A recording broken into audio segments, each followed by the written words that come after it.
kalian? Apa? Tadi aku tuh ada lihat orang teriak-teriak depan jalan. Sebenarnya dianya. Iya, teriak nangis itu dan cewek lagi. Itu di jalan mana ya? Jalan depan kalian situ loh. Nah terus pada saat aku menghampiri dia, aku tanya kamu kenapa? Katanya aku diboncengin sama laki-laki. Tapi ini kapan barusan ini hari ini kan? Barusan tadi jam 12-an pas aku masuk kuliah. Kok bisa? Kan siang-siang ya, siang terang benderang kayak gini dan lesehan lagi. Nah itu yang menjadi pertanyaan satu itu. Kenapa ada pelecehan seksual? Padahal lagi siang bolong waktu. Terus dia itu dilecehinnya kayak gimana emang? Dilecehin itu pada saat dia jalan sendirian. Nah, terus tuh ada seorang laki-laki yang dia itu pakai baju bojek gitu. Gitu. Terus dia jalan sebelum dia lihat perempuan di jalan sendirian, tiba-tiba dia menyentuh bagian tubuh atasnya. Iya, gitu. Kasihan banget. Emang udah marah banget ya. Tapi ya berdasarkan data itu emang pelecehan seksual itu terjadinya itu ketika siang hari, nggak malam hari. Kenapa kok kayak gitu? Nah itu pas harusnya tuh siang hari itu tuh menjadi waktu yang aman ya. Ya, tapi kenapa malah jadi siang hari yang itu jadi target banget pelecehan seksual sekarang? Kenapa ya? Kenapa kira-kira?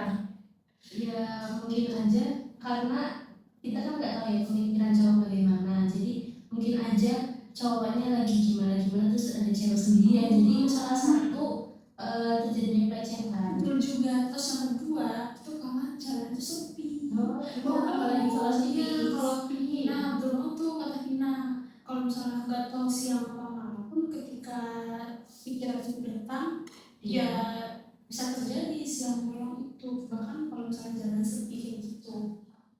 Tapi ya ini rata-rata ya.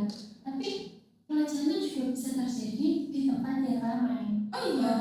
Gimana bisa tahu? Kan kita lagi nunggu bis nih, kan tempat ramai ya sampai jalan.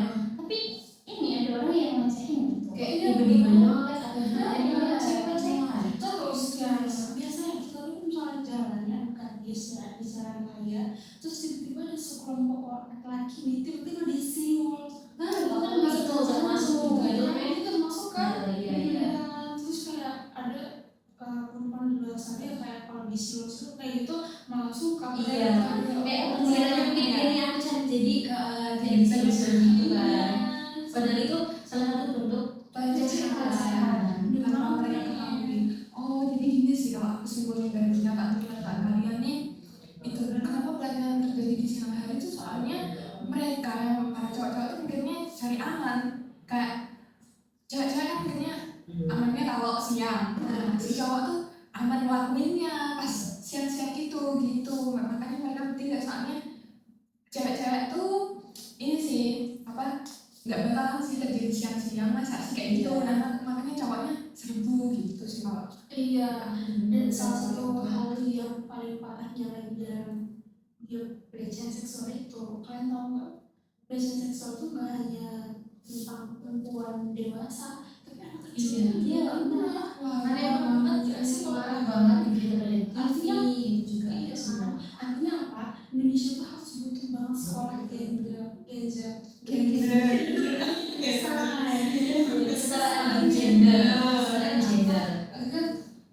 Agar dunia itu tuh bisa hilang, pelecehan seksual itu bisa hilang gitu. Iya sih. Nis, kamu tahu nggak yang pelecehan seksual pelecehan seksual yang anak di bawah? Iya tahu aku tahu banget itu. Nah boleh banget. Aku nunggu lagi kalau sebenarnya nggak sama aku. Iya benar banget. Nah ini ya kan marak banget ya pelecehan seksual itu terjadi di perempuan, ataupun laki-laki pun sekalipun. Laki-laki bisa? Iya serius. Bisa. Padahal biasanya dia loh yang jadi ininya. Nah perempuan itu kenapa bisa dilecehkan anak-anak?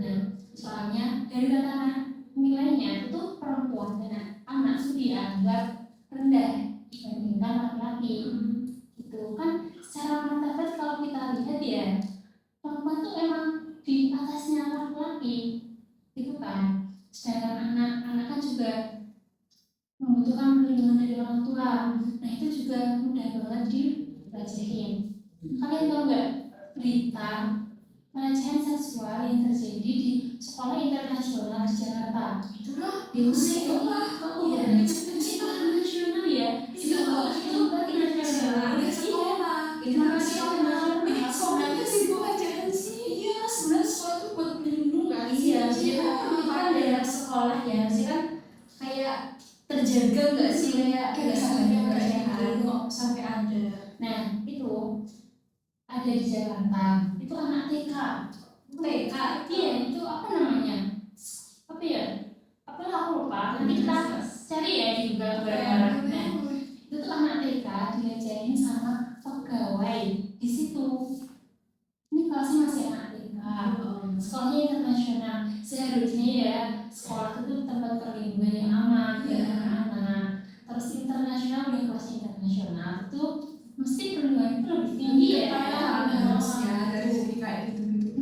Terus beberapa bulan kemudian juga itu juga ada anak yang dilecehkan, itu anak SMP, kalau saya anak SMP dilecehin juga sama pegawai dan guru di situ. Ya, aduh, kenapa gurunya sih yang ngajarin banyak gurunya ini yang seharusnya mengedukasi hal tersebut, kok malah gurunya yang laku jadi pelaku. Berarti dapat disimpulin kalau tempat pelecehan tuh nggak mana tempat di mana, bisa jadi di tempat lain juga bisa, di kawasan sekolah juga bisa, kayak di tempat-tempat yang kita anggap sebagai tempat aman, tempat apa bisa terjadi gitu loh, ya kan? Ya, kalau kayak gitu kan kalau kita mau berkunjung kemana, seharusnya tempat suatu tempat yang bisa buat kita berlindung. Mana kita kalau gitu kan? Guys, kalian tahu nggak kenapa sih banyak orang laki-laki umumnya laki-laki itu melakukan pelecehan seksual kepada perempuan dan objeknya terus-menerus itu adalah perempuan. Kenapa tuh? Karena pertama laki-laki di luar sana itu banyak sekali yang menggunakan gadgetnya untuk melakukan hal-hal yang tidak pornografi. Iya itu. Nah karena hal itu, apapun yang dilihat bentuk cewek itu dia akan sensitif, dia hingga akan terjerumus lah itu. Jadi dia lihat perempuan itu pakai perempuan aslinya gitu. Iya betul. Dan dia tuh ini ya ada bayang-bayang gitu kan. Nggak pantesan. Aku tuh pernah dengar berita kan, ada pelecehan yang mana cewek yang dilecehin itu dia bercadar loh, pakai niqab. Nah udah kebayang kan apa pagar itu kan ya? Tangannya tidak sampai bawah. Kelihatan juga cuma mata. Ini doang padahal. Jadi udah jamin banget. Iya kalau misalnya kita tuh mau pakai sebagaimana besar pemakaian, dilecehin gitu. Tapi mau bagaimanapun kita harus menjaga diri kan, harus berpaham, ya kan. Terus itu lagi, tahu gak kasusnya yang ada perempuan yang lagi sholat, kita lagi sholat ya, lagi sholat tiba-tiba pas bagian sujud itu ada cowok yang tanpa dikenal itu tiba-tiba ya gitu lakuin seksual. Ya tahu kan, itu kan emang viral banget. Itu ini berarti itu emang dari segi si pelakunya kalau dilihat. Kan padahal itu lagi kamu kerja yang ketat kan orang ibadah ya, tapi itu emang dari segi si pemikiran si pelakunya yang tak yang apa ya, kalau dikatakan salah itu ya emang salah dari tata pemikirannya itu dari si laki-laki pelaku tersebut. Nah gitu sih, kalau lihat dari kejadian-kejadian kayak gini, jadi itu aku mau dan juga emang di pelecehan seksual ada bentuk-bentuknya. Kok banyak cewek-cewek yang kayak disiul-siul tuh malah suka, padahal itu kan termasuk dari itu kan bentuk pelecehan kan? Iya ada kok, ada yang pertama tuh tentang pelecehan fisik. Nah contohnya nih aku telah ini si LR gitu. Lalu non fisik dan yang cukil cewek kan fisik itu non fisik ya. Iya dia non fisik cukil gitu. Lalu pelecehan di dalam digital apa namanya itu? Nah itu tuh juga termasuk pelecehan. Contohnya nih kita komen di sosmed orang lah ya, apa ya kata-kata yang pelecehan yang menuju ke pelecehan itu ya. Terus kayak Eksploitasi. nah eksploitasi itu juga termasuk ke dalam pelecehan. Jadi ada banyak ya bentuknya. Iya. Iya. Terus apa sih kira-kira nih yang buat kayak yang remaja-remaja seumuran kita ya itu nggak tahu kayak perihal-perihal hal itu, hal-hal sederhana kayak gitu itu termasuk pelecehan seksual loh. Tapi mereka tuh malah anggap sebagai bentuk kebanggaan terhadap diri mereka sendiri. Apa sih yang mereka tuh malah cuma gitu. Karena yang kurangnya ilmu itu tadi Tentang tentang edukasinya itu kurang, Harus ada edukasi. lingkungannya itu kurang.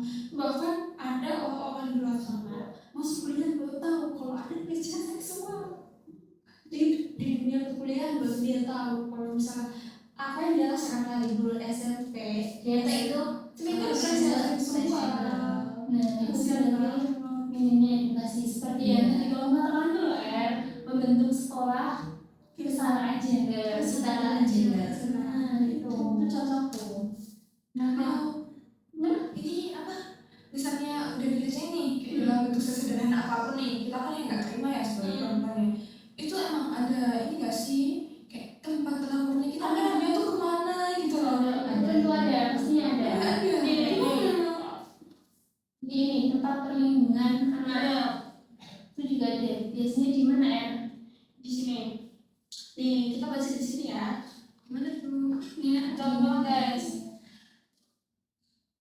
Di sini itu pertama yaitu kok polisi dulu kita nunjukin bukti kalau misalnya benar apa enggak. Terus yang kedua itu di layanan terpadu. Di sini untuk perempuan dan anak kayak apa LPH. Ya mungkin kayaknya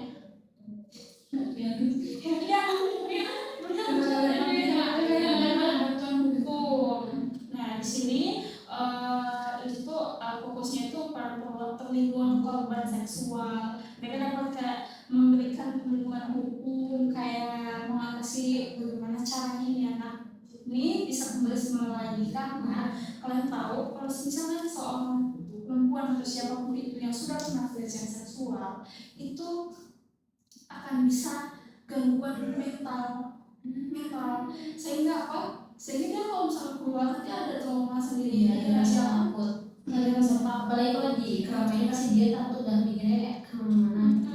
Apalagi emang dia pas dulu korbannya emang di waktu keramaian kayak gitu ya, kita kan istilah. Nah makanya kalau misalnya ada teman kita, saudara kita, ataupun adik kita ini karena pelecehan seksual itu kita tidak boleh sama sekali mengintimidasi ke dia. Menghakimi. Nah, jangan bilang kok kamu mau sih? Ya dia nggak mau, tapi mau gimana pun ya. Ya jadi dia juga bukan kemauan dia kan. Iya benar banget. Terus ini aku mau nanya deh, kan udah terjadi nih pelecehan seksual. Nah, hukuman bagi pelaku apa aja tuh kira-kira? Nah iya banget tuh. Kita sesuai dengan apa yang dilakukan. Ya. Nah ada kan kalau dia tentang pemerkosaan itu bisa dengan 15 maksimal 15 tahun penjara.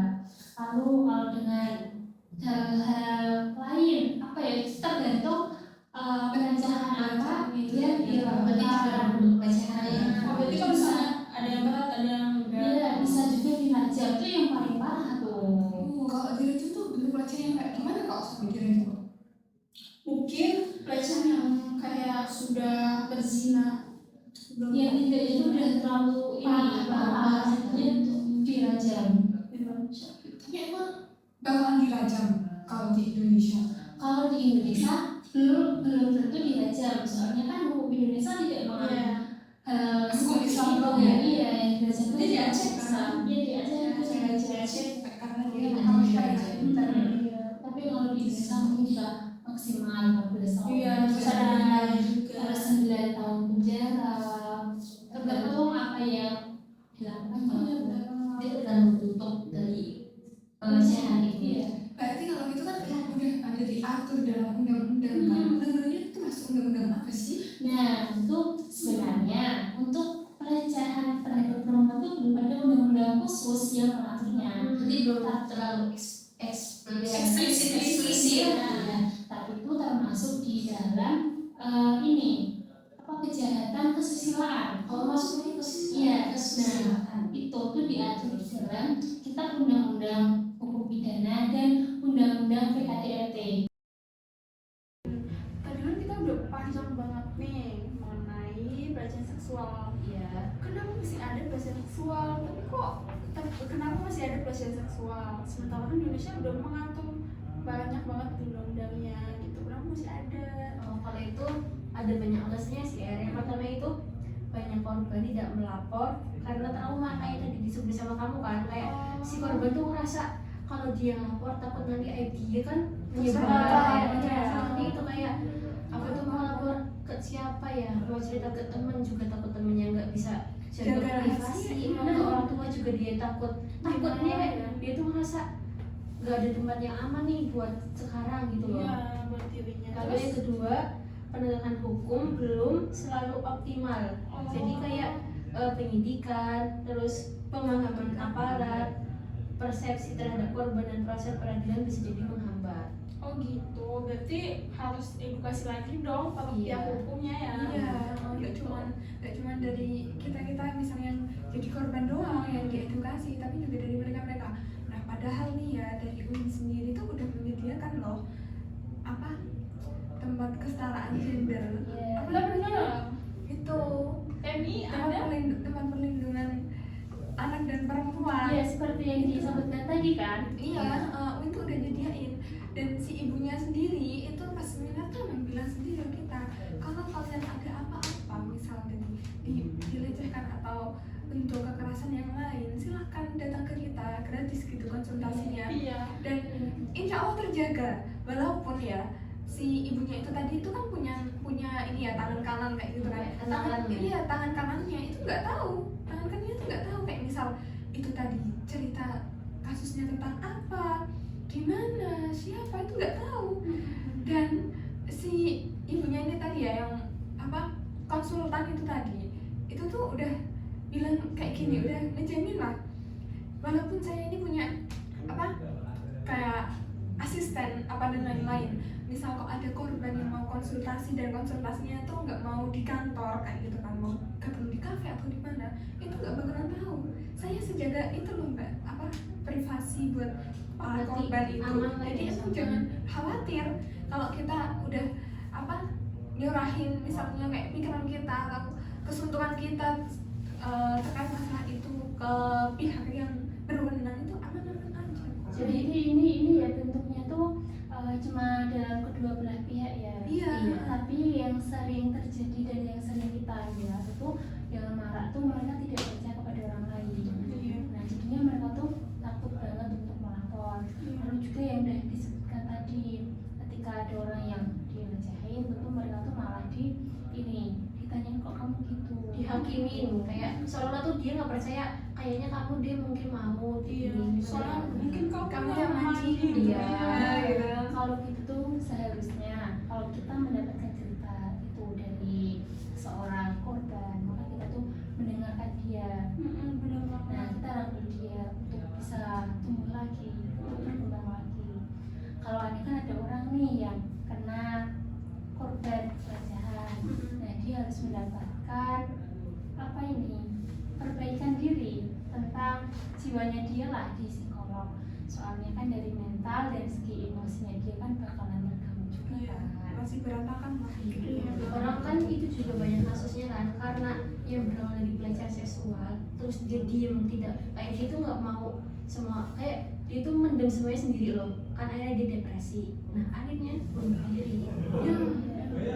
Nah terus maraknya lagi kalau kalian tahu, andai kan nih siapa seorang itu dilecehin nih, tapi biasanya orang-orang ketika habis dilecehin tentu dia kan langsung diperkosa lah apa gitu lah ya, dia kan langsung mandi, bajunya langsung dicuci gitu kan, pastinya orang langsung kayak merasa jijik kan ya dirinya sendiri gitu kan, soalnya harus dipegang sama orang lain.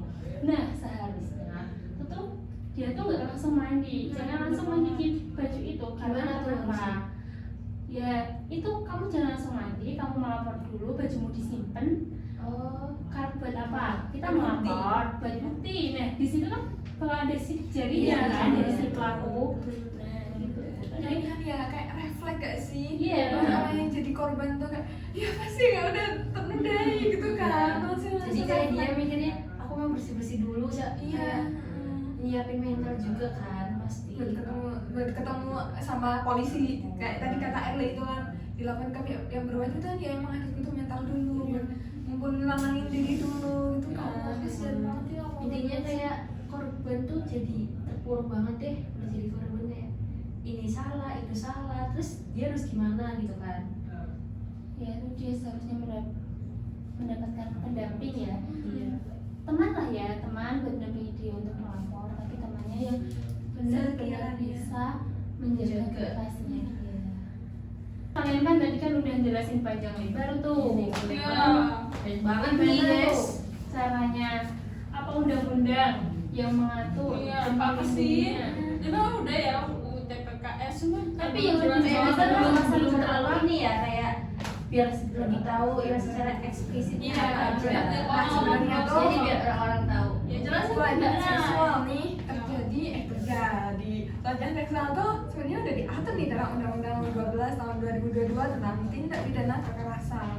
Nah, undang-undang itu tujuannya apa? Nah, tujuannya nih yang pertama ada mencegah segala bentuk kekerasan seksual, menangani, melindungi, memulihkan korban, dan melaksanakan penegakan hukum serta merehabilitasi pelaku. Kayak gitu. Lalu cakupannya nih ternyata nggak cuma itu loh kekerasan seksual aja. Apa aja? Cakupannya tuh selain kekerasan seksual juga ada pencabulan, terus perbudakan dengan anak, perbudakan, penyiksaan, pemaksaan kontrasepsi, pemaksaan kehamilan, pemaksaan menyusui, dan juga pemaksaan Berarti sterilisasi. semuanya. Iya, dalam undang-undang itu ternyata udah lengkap banget kan.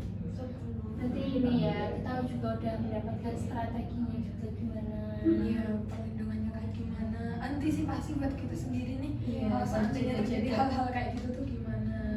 Udah kan? Kalau bisa jangan sampai ya. Iya, karena kita kan udah punya ilmunya nih. Iya nih, kita udah masukin banyak ilmu di otak tertancap di hati. Begitu, jadinya kita harus amalin. Kalau misalnya disuruh-suruh sama cowok atau apa, oh jangan bangga diri, oh aku cantik, oh enggak. Samperin aja ke orang itu Iya, Gampang iya. aja tuh muka. Iya benar-benar iya. Oke guys, jadi kita dari tadi kita sudah banyak sekali menjelaskan tentang pelecehan seksual, mulai dari Vina, mulai dari Naila, Erliati, dan juga Anissa. Di sini kesimpulannya bahwasannya kita perempuan itu harus dilindungi. Kita perempuan tidak selalu menjadi objek dari pelecehan seksual itu sendiri. Maka dari itu, untuk kita semua perempuan di luar sana harus berhati-hati dan menjaga diri kita semua. Oke, lindungi